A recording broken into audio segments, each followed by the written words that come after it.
Did it start as a country song? Yes, because the demo was called Nick's Country Band. I recorded this and I was like, this is so on the nose that I'm going to call it what it is. And I sent it to Phonte. Well, there's 3 things can happen when you send Phonte some music. There's the instant reaction, which is rare. You sort of hit it out the park, where it's just like, okay. Like when I did like Nick's Groove, for instance, that was an instant reaction track. In the middle, it's kind of like, yeah, that's cool. That one is tricky because it usually means it's not cool.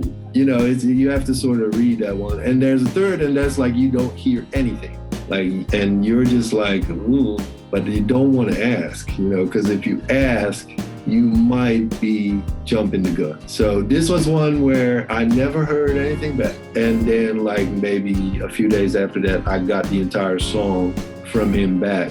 Not only had he decided to write to it and do it, but he was so into what it represented that he got the guy on fiddle to come in and the guy on pedal steel. And he was like, we're doing this all the way. Like, we're doubling down on what this is it's still going to be foreign exchange, but stylistically, we're going to do this. Like every album, I have one track that I'm like, okay, this is pushing it over the edge. And this was the one on authenticity. It was like, if people like this, then, I mean, we're lucky sons of bitches for having great fans. And that's what happened. We are lucky sons of bitches because we have great fans. Randomly, it's like our most popular song in South Africa. I did not expect that sentence to end that way.